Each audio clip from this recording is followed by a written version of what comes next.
I am Sharonda, therapist and transformation coach, author of The Journey of Rediscovering Me.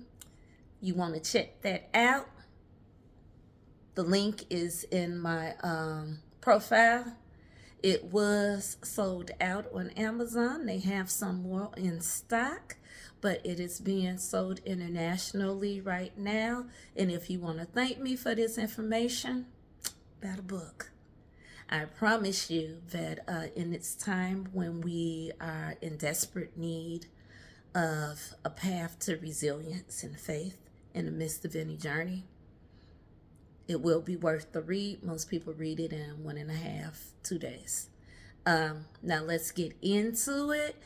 African American History 101, Week 2. This week we're going to define trauma, talk about how trauma relates to fear, talk about being triggered by trauma, then talk about that notorious doctrine.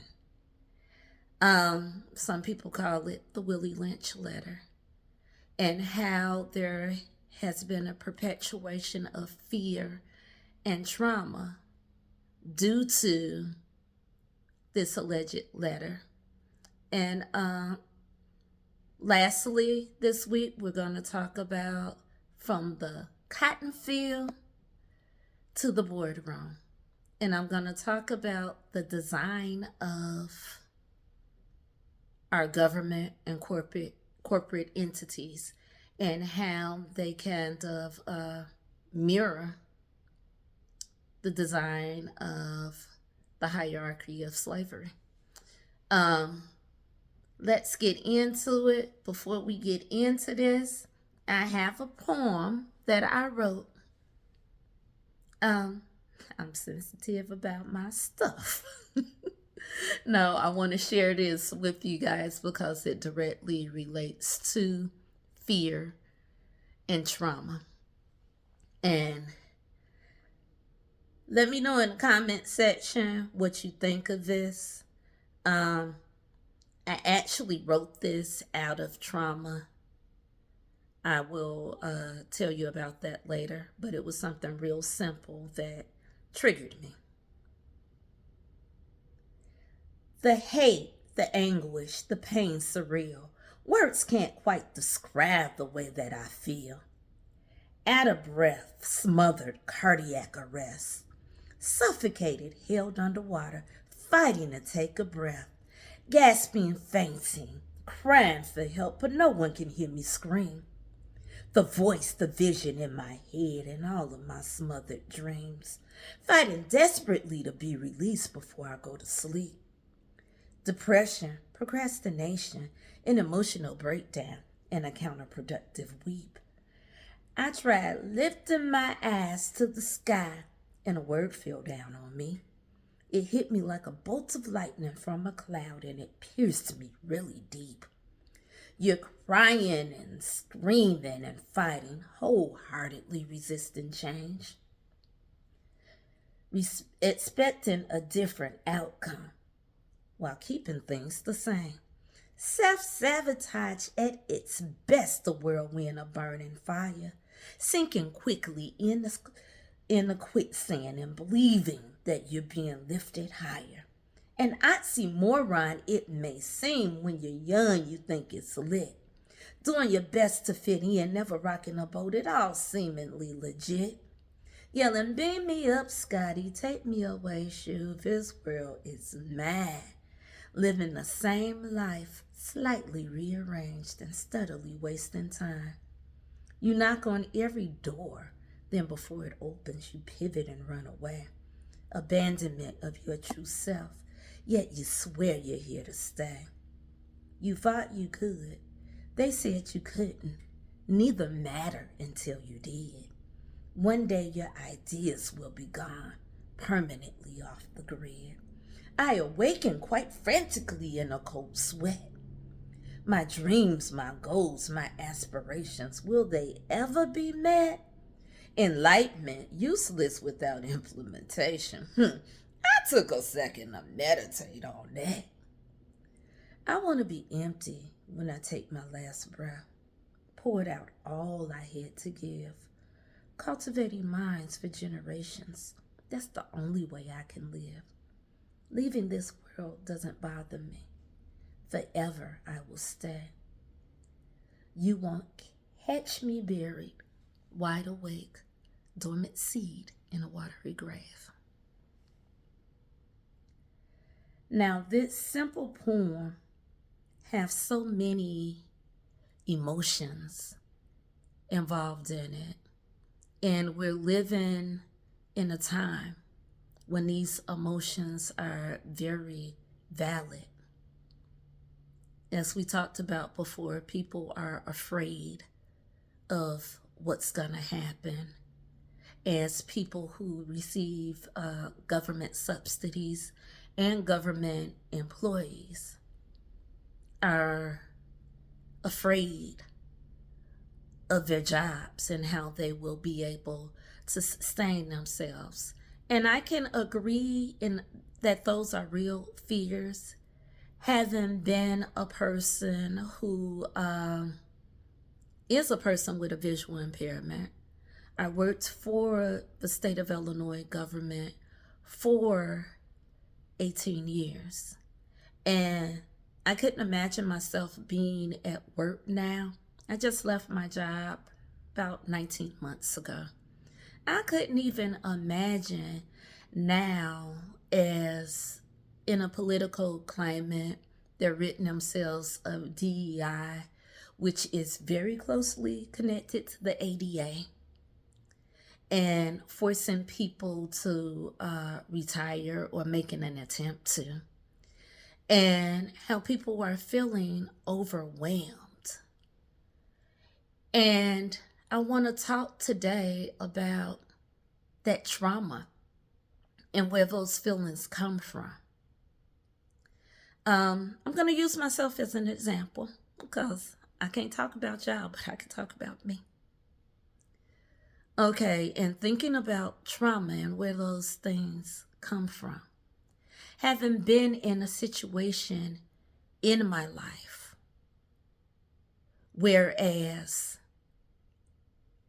what I was going to eat was a real concern. How I was going to take care of myself was a real concern. These things are relatable.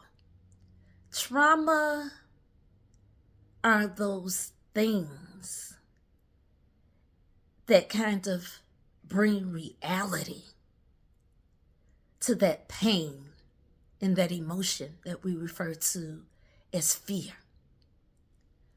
And sometimes that thing called trauma that brings life to your fear, if you're pushed in a corner and you're not thinking clearly,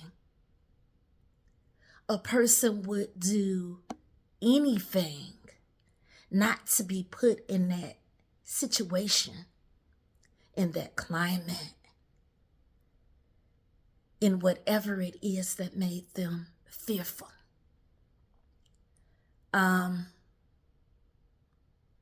Let me give you a few examples of trauma. Most people are most familiar with post-traumatic stress disorder, PTSD. Closely related to soldiers who come home from the military. I have a cousin who did 3 tours in Iraq. And he came home after the incident with Saddam Hussein. And he would wake up. He'd have his gun, finger on the trigger, but it was just his hands. He slept with his eyes open. Though he was at home in his bed, safe, he had been so traumatized by the things that he saw that he could never talk about, that he would awake in the middle of the night with his hands in a position to shoot. And for him, and those people who experience that, their emotions are real because it causes them to reenact that feeling. Another one, situations of abuse. Even if you were yelled at harshly, even if you were indirectly connected to abuse, if you were beaten when you were a child, or you saw someone beaten at any point in your life, after seeing those things, or even experiencing those traumas, it becomes very easy for some people to bow down to their suppressor and do anything that they ask so they won't have to feel that pain that they're in fear of anymore. Sometimes it's not even your pain, it's a pain that you experienced. Let's just say that you were a child and you saw someone in your family, a relative, a parent, someone getting beaten. You know, because you didn't want to get hit, whoever was doing the beating, a lot of people would bow down to them out of fear that they would receive the same punishment. For those of us who were caught up in slavery through our ancestry, one of those was a prominent thing where a lot of people got left behind as people got tired of working for free and decided that they were going to leave. And it wasn't a fear or a pain that was deep enough for them to stay. They would rather die in an attempt to leave than to be abused continuously out of fear. Some people, on the other hand, submitted to their master in a sense. And they would see people who had been caught, and they would hang them out for everyone to see them as they would beat them and put whips all on their backs, so deep that you could stick your hands through them. And I do apologize for the graphics, but y'all, we living in a time when this is something that we really need to talk about. And so other people became afraid, and they decided that they were going to stay put because they were afraid of something that is inevitable: death. Now, I have to talk about death being inevitable, though nobody is in a hurry to die. But my point in talking about it is that if you are alive and you are only breathing because you've been held in various bondages and you are afraid to live because your essential needs won't be taken care of if you venture out into the unknown, that is your unknown fear. If you're afraid to leave any given situation because of a direct or indirect trauma, it keeps you in this box. And if you live 100 years and you've never fully experienced life because you were locked in this narrow box, was those really 100 years worth living, or were you merely existing? And I'm saying that because we're living in a time where we really have to ask ourselves those questions. Now, I'm going to talk about the various traumas that we've experienced and how they're related to fears. I'm going to talk about myself. Didn't expect to talk about myself right now, but there's a reason that I left my job of 18 years. I was in state government for 18 years, and I've worked for not-for-profits another 8 years. And so I have over a quarter of a century of experience in working with not-for-profits in a government agency. And so I absolutely loved what I was doing. And a lot of the work that I did was assisting people who were blind and visually impaired with an immense trauma of having a disability, because a lot of those people woke up one day and they were not able to see. Some were people who've been in traumatic situations where they endured the gunshot wound to the head. One guy in particular was a firefighting engineer. He helped them to fix the fire trucks. And he had just bought his favorite little candy red Camaro. And he was driving on the streets one day, and they carjacked him. He gave them the car. They shot him in the head.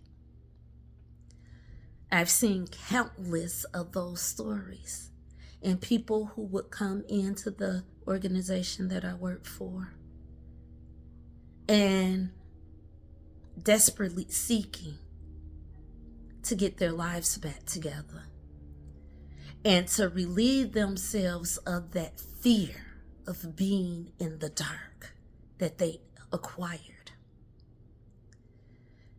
Because I was so passionate about what I did, and because I really cared about the people that I worked for, the hierarchy of the organization thought that it would be a good idea to, on many levels, feel as though they would mistreat me. I got passed over for various promotions. They hired people who were way less qualified than I was. And that was okay. After a while, those things did start to take a toll on me because they started to double the amount of work that I did. And they would actually call me before they would go to higher level meetings and ask me for my opinion and my thoughts on a specific topic. And so they wanted my ideas in the room, but they didn't want me in the room. I actually worked the extra caseload that they'd given me, totally changed my job without changing my description, and I continued to work because of my love for the people. I asked for a time off to take my daughter to school. They told me that I could not have the time off because of an operational need. They had forgotten to hire me for a position that would make me an operational need. Right after the young lady told me that I couldn't have the time off, she put out an email saying that she was taking a few weeks off. So though they'd passed me up for a position, they wanted me to stay around and watch the house. I promised on everything I loved when that person got back from vacation, I would not be there. And I wasn't. That was 19 months ago. After I resigned from my job, and they thought that they were good overseers, I'll call them. They told me I couldn't resign. Who tells you can't quit a job? Get out of here. But at any rate, I ain't always been dignified. 19 months later, I'm going to leave that story alone. 19 months later, I am here. I am an author. I am still a licensed professional counselor. And I am a transformation coach. And I have taken on the role that I say that I was born for. Was I afraid?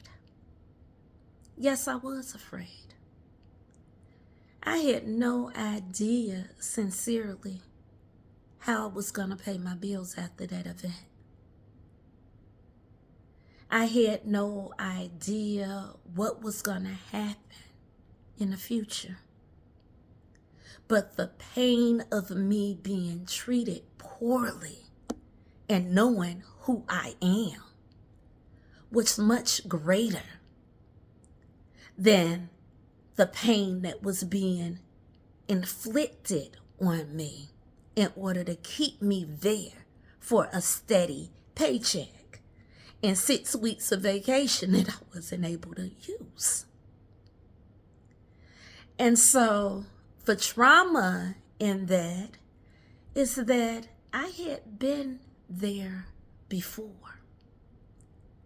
I had actually been laid off before.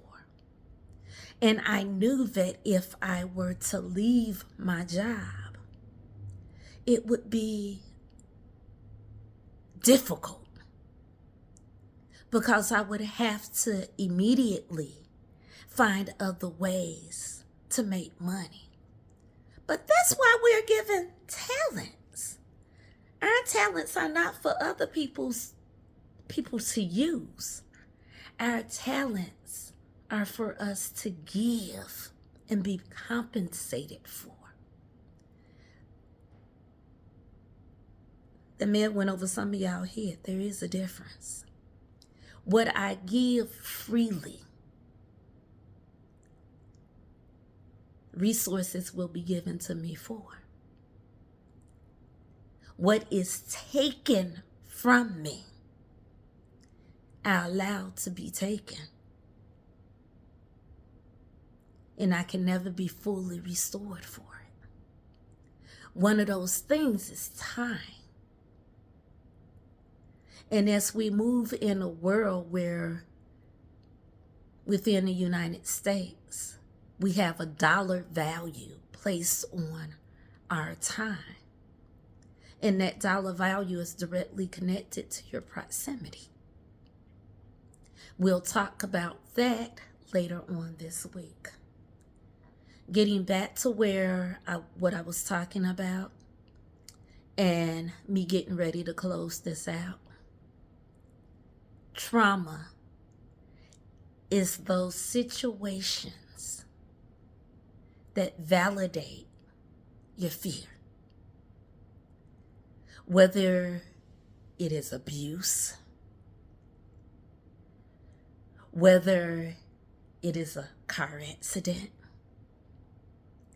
whether it is something that you've experienced, or whether it's something that you've experienced indirectly. If you have that pain and you become fearful or afraid that something negatively is going to happen to you, until you make a mental decision, changing your mindset, you will become paralyzed or stuck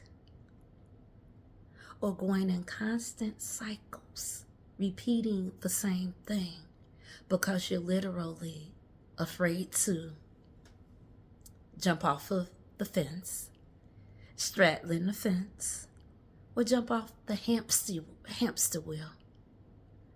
Both of those related to the fear of the unknown.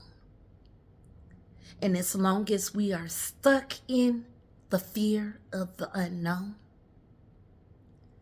we can never experience life fully. I'm going to come back on Wednesday. I'm going to talk about triggered by trauma. I'm going to talk about all of those things that trigger us. And we're going to get into that heavy discussion of Willie Lynch and the doctrine. I want you guys to Google the Willie Lynch doctrine, and I want you to read it fully. And I want you to really do a comparison of the list that you already have, of the things that you're afraid of, and the traumas that are connected to them. And see if you can trace a line of how those things create links that create this chain within your generational bloodline, within your family. And I want you to do that. The importance of it is, what we're going to do is, we're going to break those chains. In order to break those chains, you have to identify them. Y'all, this is not where I was going with this African American history thing, but it is something that I share in another sense with my coaching and therapy clients. And I get paid a decent amount of money for that, but thank you, Dr. Barlow and Hillman Talk University. Y'all can have it for free. We're going to break some chains. I will see you all on Wednesday. I'm going to try to drop that link at around 5. I have to have it before then because I am going to check out a documentary that I just accidentally happened to be in. Life in My Eyes. If you guys are in the Chicago area, it's going to be at the Gene Sisco Theater again. The Best of the Black Harvest Film Festival. Life in My Eyes won the Sergio Mims Award for short films, innovation in short films. Come and check it out. If you are in the area, Life in My Eyes, for the most part, is about people who are blind or visually impaired, who've overcome that trauma, have stopped being afraid, and are living their life. I will see y'all on Wednesday. Don't be afraid to talk in the chat, in the comments. Let me know what you guys want to learn. Let me know how I'm doing. And just comment, because I feel as though I'm talking to myself. And if I feel as though I'm talking to myself, I'm going to talk to people who are listening. Thank you for those who have commented. I appreciate you. And again, the only thing that I ask you to do to support me in the information that I am giving you guys, buy the book. 78 pages. I promise it's worth the read. Continuous blessings. I love ya. Bye-bye.